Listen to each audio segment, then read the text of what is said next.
what was not reduced by the fire is being reduced now by wrecking crews here on the scene. Most of the $15 million industrial complex was destroyed in the fire that broke out just before midnight last night. We're told it started with an explosion. They don't know why or what exactly exploded, but it was in the area of a furnace used in the manufacturing of aluminum baseball bats. That furnace, we're told, has internal temperatures that can reach 1,450 degrees. Witnesses describe it as one big explosion followed by lots of smaller ones.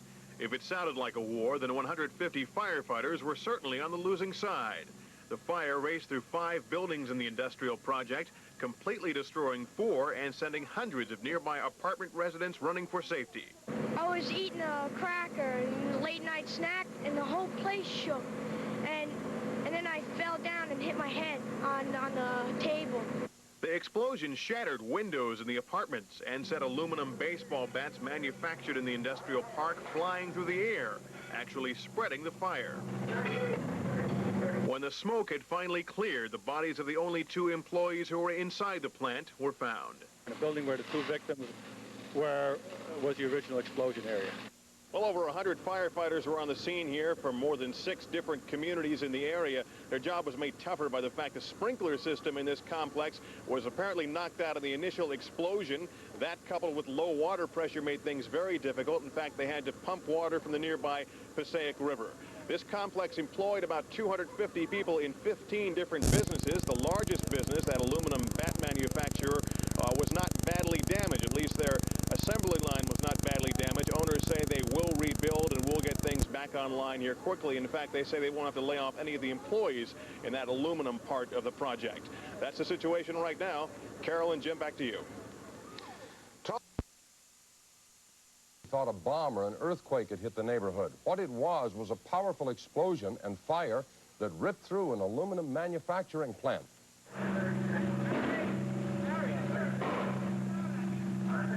2 workers inside at the time are dead. Firemen think the blast began in the boiler room. The heat was so intense, nearby apartment dwellers had to be evacuated. I was laying in my bed and I heard the big boom, right? And I fell right off my bed. The fire burned out of control for 3 hours. It spread to 2 adjoining buildings, and by this morning, firemen were still tending to sporadic flames. Although they tested for chemicals, the authorities say no toxic substance was released, but hundreds of people now have to begin new lives. I've been here for 4 years, and to see it come down like this, you gotta feel bad. You gotta feel bad. You know what you're gonna do next, you know, you gotta look for another job, you know. I got some breaks. When it was finally over, about a dozen businesses had been destroyed in the fire, and tonight almost 400 people are out.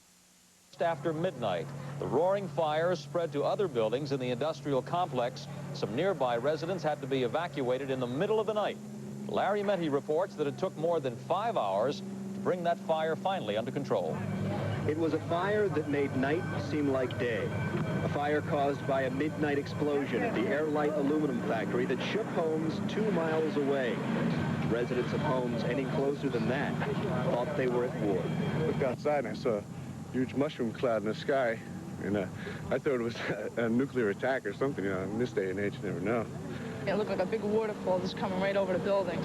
And we were, a waterfall of fire? Yeah, it's like just the last explosion, like the biggest explosion. 500 families were evacuated from homes near the fire scene as aluminum baseball bats shot from the factory like rockets. Must have been a couple hundred explosions. I don't know what was in there, but something kept blowing up while we were trying to attack the fire. It took over 6 hours and 20 companies to bring the fire under control and to find 2 bodies buried in debris. Fatalities in there, and they were 2 workers.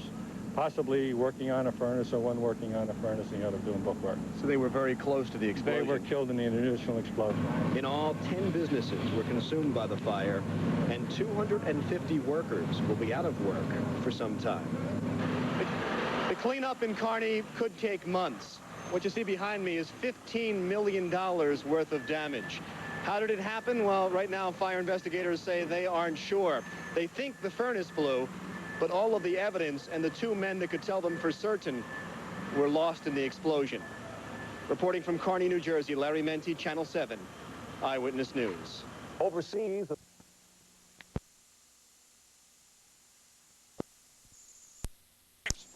We have team coverage of the spectacular blaze, beginning with Lester Holt, live now at the scene of the devastation.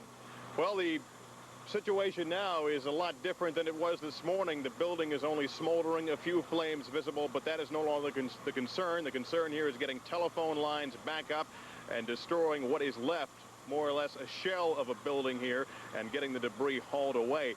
The fire broke out about 10 minutes before midnight last night. You didn't have to see it to know how big it was. You could feel it. Witnesses say it began with a mighty explosion. Within minutes, 3 buildings in the sprawling industrial park were burning, soon spreading to 2 more.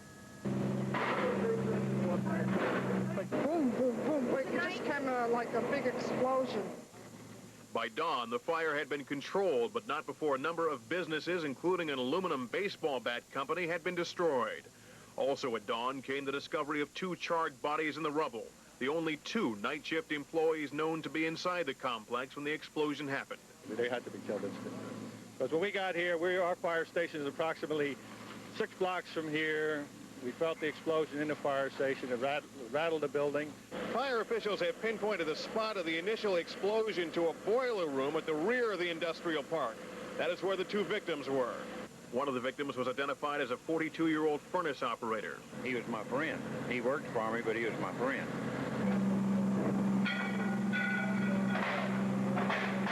For a time, explosions and aluminum bats flying through the air threatened other buildings and areas outside the industrial park. This apartment complex just up the hill was evacuated for about 4 hours after the explosion shattered several windows, injuring a few residents. My mother, she was sleeping over here. She had 4 stitches in the head. Some of the businesses in the park often have a late shift of workers on duty. Because of the holiday weekend, however, the building was nearly empty, perhaps thereby avoiding a bigger tragedy. Officials know that the explosion happened in the rear of the building you're looking at, near a furnace and boiler combination. Exactly how it happened, they don't know. That furnace was used to melt down scrap aluminum for the use of making aluminum bats. We're told the temperatures inside that furnace get up to 1,450 degrees, but again, they don't know if the furnace actually caused the explosion or what. That will take time to tell. This complex employed a number of people here in New Jersey, and with more on the effects of exactly, well, we're going to have to move here for this tractor here, but Roseanne Coletti is here to tell us more about what effects this may have on the community of Kearny. Roseanne? Thanks, Lester. They're moving some of the demolition equipment right now, right where we're standing, so we have to move over a bit for you. The economic reverberations of the fire will be felt in quite a spread out manner. Other communities will be touched by the disaster here. That's because most of the people who worked here do not live in Kearny. They do spend some of their paychecks here. They won't be doing that for a while. 110 jobs went up in smoke in the Kearny fire. Most of the workers are unskilled laborers from Poland and a wide range of Spanish-speaking countries. Today, they all face an uncertain future. Blow to an old manufacturing town struggling to make a comeback. Kearny's big Western elect this morning represented just a small part of the local tax revenue. Kearny Mayor Henry Hill says the loss will be felt. But in a tragic twist of fate, the disaster may hasten redevelopment. Well, it's burned out must start over. Martin Ferber and his son ran a... Died fighting a bar fire early Monday morning. Firemen